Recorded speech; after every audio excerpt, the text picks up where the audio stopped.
Today I'm going to give you 20 awesome tips and tricks for using Kovaak's Aim Trainer for Fortnite Battle Royale. Before we get started, I want you to know that I have time-stamped each tip in the description, so if you need to go back and rewatch anything, you can easily find it. Also, I want to show you my stats, just so you can see how well I'm doing this season and that I know what I'm talking about. I made the switch to PC at the end of Season 7, so Season 8 was a bit of a write-off, but I'm doing really well this season. I'm taking this one seriously. You can go check out the rest of my stats if you want at Fortnite Tracker. Let's get started. Tip number 1. So in order to get your sensitivity correct on Fortnite, the best thing you can do is go to your x-axis and your y-axis, drag it all the way to the left. Don't use the slider, because the slider will automatically change in between the values, because it's a slider. So the best thing you can do is slide it all the way down. This is the lowest it can be, and use your arrow keys very slowly. Don't hold it, because it will use the sliding function. So just tap all the way to the sensitivity that you want, and this will bring it to true value. This will help when you're setting up your Kovaak sense. The reason why you would want to use this not use the slider, and to use the arrow keys and set it functionally and correctly all the time is if you make a Smurf account, then you can do the same again, and there's no slight variances. If you're practicing on Kovaaks anyway, a small, very minor change is well worth it. There is another method which I will show you, which is to extract your current sense with all the additional decimals that you can't see on the Fortnite game. But I would suggest that you use this method. If you go around to friends, if you use another computer, if you use another account, you can easily replicate this every single time, whereas if you use the slider, it will be slightly out. And if you are a professional gamer, then obviously this isn't an ideal solution, so you will want to extract your sensitivity, but even so, I would still recommend this method because you know it's guaranteed. Tip number 2 is come to the game options, set sensitivity scale to Fortnite config, and horizontal sensitivity to the one you have in game. This isn't a slider, you type these numbers in, which is why I suggest you match it up perfectly with the Fortnite game sense. This will eliminate any slight deviations or differences you may have. Vertical sensitivity, you just want to tick this box if it is the same, untick it and put the value in if it is different, but mine's the same, so normally I just leave it alone. Tip number 3. In order to input an ADS sensitivity into Kovaaks, the best thing you can do is go to calculator on Google or any other calculator and times your typical XY sensitivity to your ADS sensitivity, and that will bring up your true ADS sensitivity value. So mine is 0.006 times 0.5, because mine is essentially 50% of this, and that brings it to that. So when I go into Kovaaks and I want to use an ADS sense, I put this number in instead. Some scenarios do actually have an option for you to override with your typical sensitivity with an ADS sensitivity. In order to do this, all you need to do is go to weapons, go to the weapon that you're using for that scenario, scroll down, and there's an option here to override sensitivity. Always use the same Fortnite config and use the sensitivity that you would have in game. Tip number 4. In order to get your actual in-game sense, you'll need to download a client setting editor. Download the one from this website and follow the screen as I do here. Essentially what you need to do is download the application, use the application, and then import your settings from either Fortnite's cloud or from your saved cloud folder within in-game. If you type in the file name below, as you show now, just pause the video and you'll see. Open it up, you'll find a folder look like this, and then you can just import your settings directly into the client settings editor program, and this will show your true value from the Fortnite slider. At which point all you need to do then is insert the true value with the multiple decimals into your Kovaak sensitivity. The reason why I don't recommend doing this is because you have to download a program which, in my opinion, I do not know about. I spend a lot of money on my computer, and I'd much rather have a sense that is guaranteed and that can be replicated throughout using different accounts, or if you're on a computer that's not yours. Tip number 5. Video Sense and FOV. All you need to do is go to your game options, go to video, and set yourself up to the correct resolution. I use a 2K monitor, so mine is automatically set, and you want it on full screen mode, and you want resolution scale to 100, so it's fully utilizing the resolution you put. It's a bit like the 3D modeler on Fortnite game. You just want to keep everything else on this section the same. Tip number 6. If you're new to Kovaak, like I was, I couldn't figure out how to get off this screen, which was already had a populated scenario going. It's actually really simple how to find a new one. All you need to do is hit escape on your keyboard. Come to this section over here, type in what you would like to play, for example Tile Frenzy, or if you don't see it on this list, like Thin Aiming. I like to play Thin Aiming, Long Invincible. And that's it, it just runs it, and you can either do a challenge or free play. Tip number 7. Reduce speed of scenario. So in order to do this, you do have to play free play. The reason why I recommend using a reduced timescale or reducing the speed of the scenario is because the bots move incredibly fast, a lot quicker than what you would actually find within a game. Now if you want to do the challenge and you want to show off your aiming ability, that's fine, but in terms of true practice for Fortnite, I do suggest you reduce the speed of the scenario to be near enough as close as you can get it to the bots in Fortnite, the people in Fortnite. Because the bots move incredibly fast, and what you'll often find is it's not actually training your aim for the game. So I like to play with 0.6 or 0.7 depending on which scenario. Tip number 8. The best thing you can do is get the biggest mousepad that you can possibly fit on your desk. This will provide you the biggest surface area for your ability to move your mouse without needing to pick up the mouse and recenter it.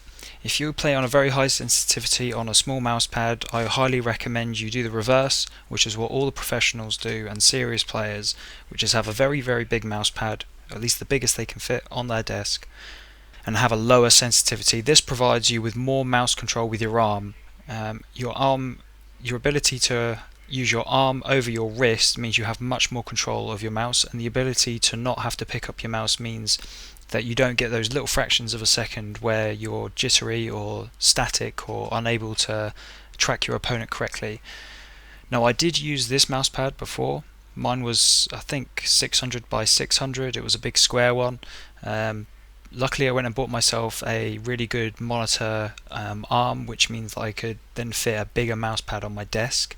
So I now use this one, and it's a 600 by 1200, and it's a really really big mousepad, and I've definitely noticed not having to pick up the mouse as much. I find 90s easier, I find building easier, I find I have more control of my mousepad. Another great tip is you want to make sure you get a cloth one.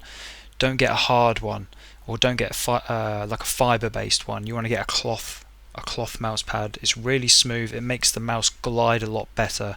A hard mouse pad can really actually ruin your mouse quite badly, so it's highly recommended you get a big cloth mouse pad and then lower your sensitivity to adjust. Tip number 9. Positional aiming versus flick aiming. Flick aiming is where you essentially flicking to an opponent. Flick aiming is a last resort. You shouldn't flick aim unless you absolutely have to. It's generally considered by PC players that if you're flick aiming, it's either for one or two things: you're trying to be flashy and show off, or two, you've actually made a mistake along the way and you've had to pull off a flick aim to save yourself. If you're not tracking your opponent correctly, or if your gameplay isn't smooth, if you ever watch Tfue or Ninja or any of the big guys, literally any player, if their camera's shaking around a lot, it often means that they're not playing smoothly, which means their aim's going to be off and it's all jittery, and if they're forcing flicks or something like that. The best thing you want to do is just track an opponent with positional aiming. Now positional aiming essentially means this player is going to come past. I don't need to flick. I know he's going to come past me.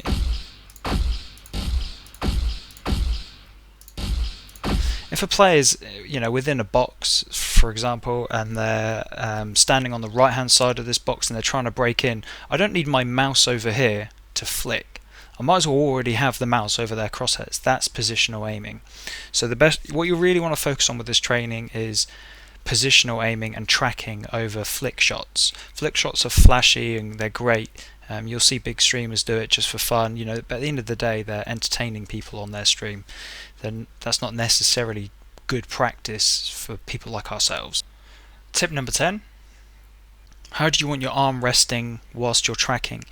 You want your arm to essentially be off the mousepad. Or if you have a very, very big mousepad like I do, you can pivot on your elbow. What you don't want to be doing is using your wrist. You severely put yourself at a disadvantage by using your wrist because you can only make micro adjustments. Whereas if you use your whole arm, you have a much more smooth motion.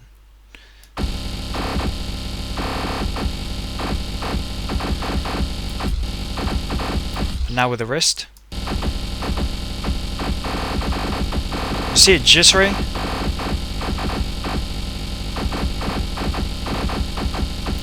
Your arm's a bigger muscle. Your arm is a lot better at providing a smoother motion, a bit like a professional sports player, like a tennis player. You know, it's all about the arm, the movement, the swing. You want to do the same with aiming, or like even basketball. You really want to just use your arm. It's the best. It's the biggest muscles. It has more stabilizing muscles. They're more attuned to being smoother. It's a bit like driving a car as well. You wouldn't use your steering wheel with just your fingers and your thumbs, making micro adjustments to go around corners. You would use your entire arm to turn that steering wheel as needed. So you want to do the same with your tracking aim. Tip number 11. Arm rest for positional aiming. You only really need your arm flat against the desk when you're positional aiming. That should be your resting position. You should be lining up your shots. You shouldn't need to take your arm off the desk to farm materials or use your shotgun. And you can just use your wrist for micro adjustments as needed. You shouldn't need to lift your arm off the desk like tracking. So it's best to just keep your arm flat against the desk and track the opponent as best as you can. Tip number 12. Do not play Tile Frenzy. I'll say that again. Do not play Tile Frenzy. You see a lot of the big guys play this Tile Frenzy type of game where they flick between opponents. And it is awful. It is one of the worst things you can do for actually practicing aim for Fortnite, because it's all about flick shots. And as I said, you don't want to be practicing flick shots. Flick shots are something you pull out as a last resort. If you've got to the point where you need to do a flick shot, it means something's gone wrong. And practicing this, especially just before you go into a game, can be really detrimental. I'll show you a clip of what happened when I was practicing this versus when I was practicing just typical tracking aim. So here you can see we're in a bit of a battle. Missed my shot.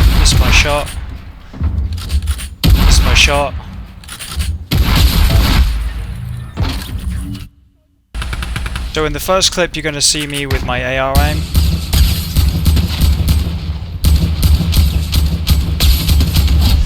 The second clip you're going to see positional aiming with a shotgun.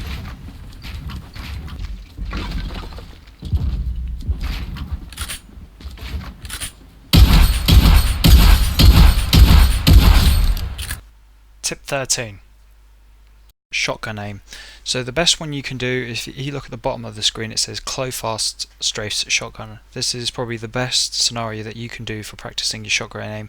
I recommend you do this one first, so it gets out of the way, it gets you warmed up, but I wouldn't focus on it too much. Essentially you want to have that arm positional, the arm position laid down to rest like we spoke about earlier. You want to use just your wrist to make adjustments. I personally play this on 0.5, and even still I think it's a bit too fast because the bot moves quicker than a player would in a game.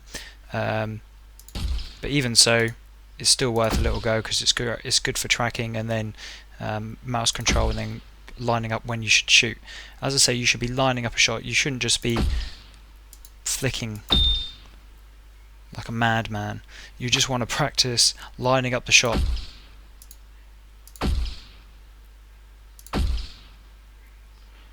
If I play this on full sense for you, you'll see what I mean.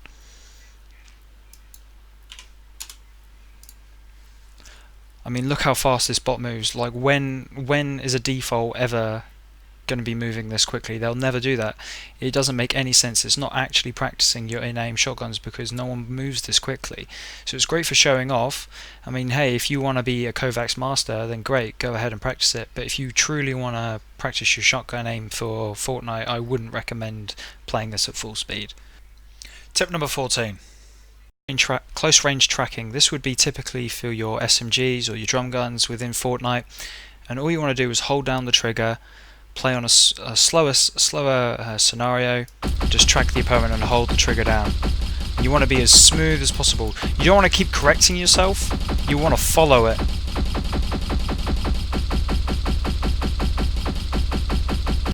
Tip number 15.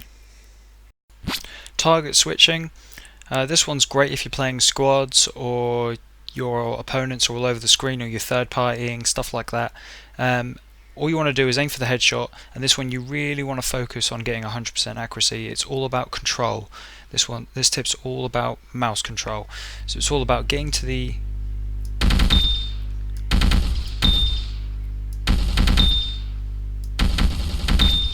and as you play it a bit more, you move quicker between your targets.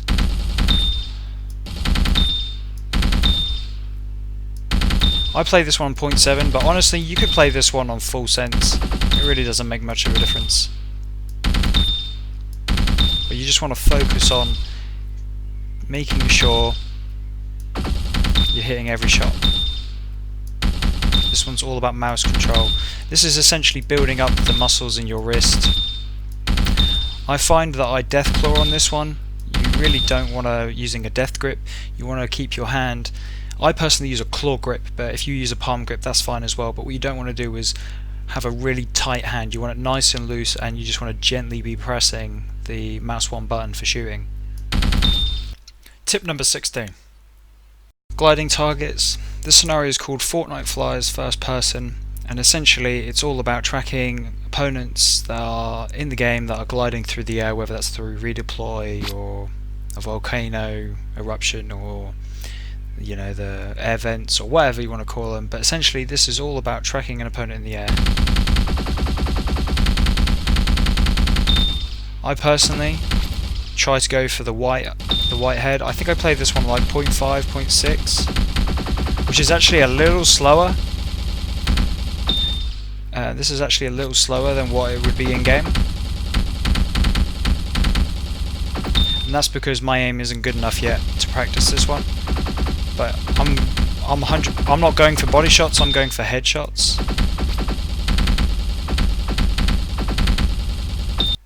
Tip number 17. Long range tracking, and this is the one I 100% suggest that you do as a last point of training, which is thin aiming, long invincible, which is essentially your AR tracking, which in my opinion is probably the best training that you can do, which is applicable to any shooter on PC. I like to play this one on 0.6, which is a little too fast for me, but I'll showcase. Oh, I'm not using my arm.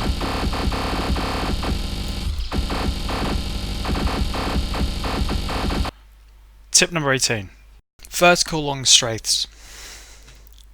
Most of the scenarios that I've suggested you practice train your horizontal strafing or horizontal tracking, or there is a little bit of dot and dab around different directions along your X and Y axes, but this one specifically trains just the vertical. You won't really use this too much if your positional aim is going. You won't really use this too much if your positional aim is good, mainly because if this is a tile or a square or a wall or whatever you want to call it, you generally know where the head is along that tile, and so you should only really be making adjustments along this section. Even if you're looking down, you generally know where they're going to be, so you should only be making minor adjustments up and down. But this one's still good because you can have players coming across you in the sky, or they may be at high ground and they move for some reason, so it's still worth practicing, but I wouldn't spend as much time practicing your vertical aim in comparison to your horizontal aim. And that really comes across any first-person shooter, Call of Duty, Quake, any of them really, because all characters should be roughly the same height. Apex is maybe different because the characters are different sizes, but even so, you wouldn't make that much of an adjustment for a character. You wouldn't be going full height of a wall or full height of a building or anything like that. So once you get to the position of where they'll be, I mean, if a player was at the top here, they're only going to be along the top here. They're not really going to be coming across, unless of course they're building, in which case you're just going to want to shoot a tile anyway and pick a point. So it's worth practicing, but I wouldn't put as much emphasis on this one. I have lowered the sense again, because if I show you, it's pretty crazy how quickly it moves, which just doesn't really demonstrate how quickly a target would be moving in Fortnite. If you was playing a different game, maybe like Overwatch or something, where the characters move super quickly, then it'd be worth practicing this. But for Fortnite, it's just not worth it. Tip number 19. So if you want to benchmark your aim, the best thing is air, in my opinion, because it goes up, down, left, right. I do find it still a bit too quick, but I found it the best to try and do the challenge to find yourself whether you're improving or not. I wouldn't do this every day. I wouldn't make this part of my routine. I would probably do this once a week. Tip 20. On the screen is the routine I would suggest you guys do. I would pick one from each section, and I would only do a few minutes for each one. I would also suggest that if you're an aspiring competitive player, that you do more of this and you do all of them before playing, probably because you're going to be gaming for a number of hours. But if you're like me and you just play casually and you just want to warm up, I would just pick one from each section, do free play like I've mentioned previously, and also reduce the sense, just so you guys are near enough close to what you're going to be feeling in the game, maybe a little bit faster. But I would put more emphasis on the tracking and the close range tracking and the mouse control, target switching, and put less emphasis on the vertical stuff, the gliding stuff, and the shotgun aim, as I don't feel they're quite as beneficiary.